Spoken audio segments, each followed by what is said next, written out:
शेती माझी प्रयोगशाळा या यूट्यूब चॅनलमध्ये मी आपलं स्वागत करतो. या चॅनलवर आपण नवीन असाल तर या चॅनलला सबस्क्राईब करा. या चॅनलचे नवनवीन व्हिडिओ पाहण्यासाठी बेल आयकॉन नक्की दाबा. आपणास व्हिडिओ आवडल्यास लाईक आणि शेअर अवश्य करा. नमस्कार, मी डॉक्टर मच्छिंद्र बांगर महाराष्ट्रातील आणि देशातील हवामान परिस्थितीसंदर्भात ताजा अंदाज देणार आहे. प्रभावी अशा प्रकारचा WD उत्तर भारतात येतोय. त्याचा ढगाळ विस्तार हा जवळपास मध्य प्रदेशच्या पश्चिमी भाग, राजस्थान, पंजाब, दिल्ली, उत्तर प्रदेशचा पश्चिमी भाग, हिमाचल प्रदेश, उत्तराखंड, जम्मू काश्मीर, लेह लडाख या भागावर परिणाम करेल. एकूणच दक्षिण भारतामध्ये मात्र थोडं वीक पोझिशन आहे, म्हणजे कमजोर अशा प्रकारची स्थिती आहे. यदा कदाचित जर आपल्याला स्ट्रॉंग अशा प्रकारचे कमीदाब दक्षिण भारतामध्ये आले असते आणि त्याच वेळेस उत्तर भारतात WD असता तर यदा कदाचित मध्य भारतावर आपल्याला अवकाळी स्वरूपाचा पाऊस होताना दिसला असता. परंतु तसं काही होताना दिसत नाही. त्यामुळे आपल्याला डिसेंबरमध्ये किंवा जानेवारीमध्ये फारसं पावसाळी वातावरण सुरुवातीला तरी दाखवलं जात नाही आहे. मात्र जानेवारी महिन्यात थोडा अंदाज बदलण्याची देखील शक्यता आहे. तो की धुक्याचा प्रभाव हा उत्तर प्रदेश, बिहार, पश्चिम बंगाल या काही राज्यांमध्ये अजूनही आहे आणि थोडं WDमुळे काही राज्यांमध्ये पावसाळी वातावरण देखील झालेलं आहे. बंगालच्या उपसागरात असलेली सिस्टम ही विरुद्ध दिशेने म्हणजे म्यानमारच्या दिशेने सरकणार असल्यामुळे तिचा भारतीय हवामानावर फार परिणाम होईल असं वाटत नाही. 30 तारखेसाठी दिलेल्या अलर्टमध्ये पंजाब, दिल्ली, उत्तर प्रदेशमध्ये धुक्यासंदर्भातला ऑरेंज अलर्ट देण्यात आला आहे. बिहार, झारखंड आणि ओरिसा या राज्यांमध्ये किंवा पूर्वेकडील सर्व राज्यांमध्ये, त्याचबरोबर उत्तराखंड आणि हिमाचलमध्ये येलो अलर्ट धुक्यासंदर्भात दिला आहे. त्याचबरोबर थंडीचा सुद्धा अलर्ट हा बिहार, उत्तर प्रदेश आणि ओरिसामध्ये आहे. मात्र यामध्ये थोडा बदल होण्याची शक्यता आहे, कारण मध्य प्रदेश आणि राजस्थानमध्ये सुद्धा याचा प्रभाव राहण्याची शक्यता आहे. थोडाफार अंदाजात बदल होऊन हा अलर्ट जवळपास 31 तारखेलाही कायम राहण्याची शक्यता आहे. थंडी संदर्भातील अंदाज बघताना आपण बघतो अति उत्तरेला बर्फवृष्टी होत असल्यामुळे त्या ठिकाणी -8°C काही ठिकाणी थंडी आहे.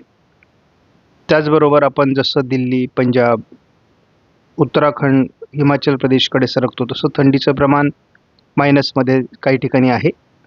तर जसं आपण मग राजस्थान, मध्य प्रदेश, उत्तर प्रदेशकडे जातो त्या ठिकाणी आपल्याला जवळपास 4 ते 6° काही ठिकाणी थंडी दिसते.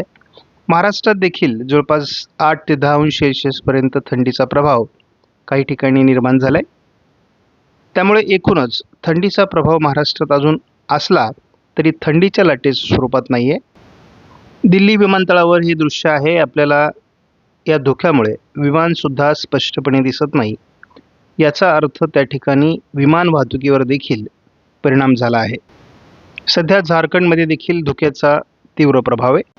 सध्या एकापाठी एक येत असलेल्या WDमुळे उत्तर भारतामध्ये मोठ्या प्रमाणात बर्फवृष्टी होते, जम्मू आणि काश्मीरमध्ये, आणि त्यामुळे या ठिकाणी 3 डिग्री किंवा त्याहीपेक्षा कमी अंश सेल्सिअसमध्ये तापमान घसरलं आहे. काल आपण सिमल्यामधली जर परिस्थिती बघितली तर मोठ्या प्रमाणात स्नोफॉल या ठिकाणी झालेला आहे, म्हणजे बर्फवृष्टी या ठिकाणी झालेली आहे. मनालीला बरीच मंडळी या सीझनमध्ये बर्फवृष्टीचा आणि एकूणच वातावरणाचा आनंद घेण्यासाठी जात असतात आणि सध्या अतिशय चांगल्या प्रकारचं 1°C तापमान या ठिकाणी उतरलेलं आहे. खास करून महाराष्ट्रामध्ये 30 आणि 31 तारखेला थंडी आहे, परंतु 1 तारखेपासून थंडीचं प्रमाण कमी व्हायला सुरुवात होईल आणि बऱ्यापैकी थंडी महाराष्ट्रामध्ये कमी होणं अपेक्षित आहे.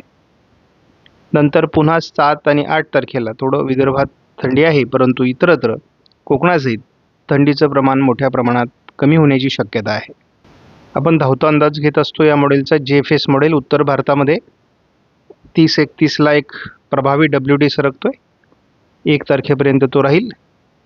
दक्षिण भारतामध्ये एक कमी दाबाचं क्षेत्र आहे जे केरळ, तामिळनाडू, दक्षिण कर्नाटकामध्ये परिणाम करणारे, ते देखील 3-4 तारखेपर्यंत राहील. उत्तर भारतात एकापाठी एक WD येत राहतील. थोडं मैदानी भागाकडे देखील हे WD सरकतील का, हे देखील आपल्याला जानेवारीच्या दुसऱ्या आठवड्यात कळणार आहे. GFS मॉडेलने सध्या बंगालच्या उपसागराच्या अंतर्गत भागात एक कमी दाबाचं क्षेत्र दाखवलं आहे आणि एक WD या भागामध्ये दाखवलेलं आहे. या दोन सिस्टम सध्या GFS मॉडेलने सक्रिय असल्याचं दाखवलं आहे. त्याच सिस्टम आपल्याला ECMWF मॉडेलने देखील दाखवले आहेत. पण आपण जेव्हा याचा पुढील धावता अंदाज घेतो तेव्हा थोडं मैदानी भागाकडे हे वातावरण जानेवारीमध्ये सरकेल. म्हणजे राजस्थान, दिल्ली, पंजाब, उत्तर प्रदेशच्या काही भागात त्याचा प्रभाव पडेल असं दिसते. शिवाय केरळ, तामिळनाडूमध्ये देखील हलक्या पावसाची शक्यता आहे. परंतु यावर्षी असं दिसतंय की दक्षिण भारतामध्ये फारसं पावसाचं वातावरण तयार झालं नाही आणि उत्तर भारतातील WD जरी आधी जास्त प्रमाणात आले असले तरी ते अति उत्तरेला आहेत. ECMWF मॉडेलचा आपण अंदाज हा दीर्घावधीचा एकत्रित स्वरूपात बघत असतो.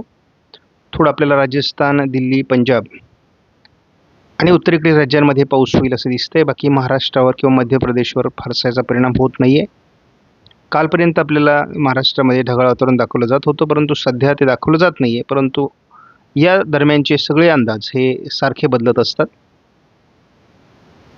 बंगालच्या उपसागराच्या दक्षिणेला एक सिस्टम बनणार आहे, परंतु ती किती प्रभावी बनेल हे अजून अनिश्चित आहे. बघितलं तर गोंदियामध्ये 10° तापमान अजूनही आपल्याला दाखवलं जाते. तेच गडचिरोलीमध्ये देखील आहे. त्यामुळे एकूणच आपल्याला असं दिसतंय की विदर्भाच्या पूर्व भागात थंडी आहे. इतरत्रही थंडी आहे, परंतु थंडीचं प्रमाण हे कमी आहे. म्हणजे साधारण 14 ते 15° पर्यंत थंडीचं सरासरी प्रभाव आहे. कोकण किनारपट्टीला 20° पर्यंत थंडी आहे. त्यामुळे थंडीचा प्रभाव तसं कोकण किनारपट्टीला कमी आहे. आणि आज उद्या थंडी राहील, परंतु त्यानंतर थंडीचं प्रमाण कमी होणं अपेक्षित आहे.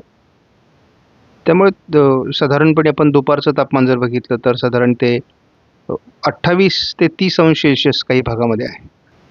आपणास व्हिडिओमधील माहिती महत्त्वपूर्ण वाटल्यास लाईक करा, शेअर करा, चॅनलला सबस्क्राईब करा. धन्यवाद. जय हिंद, जय महाराष्ट्र, जय बळीराजा.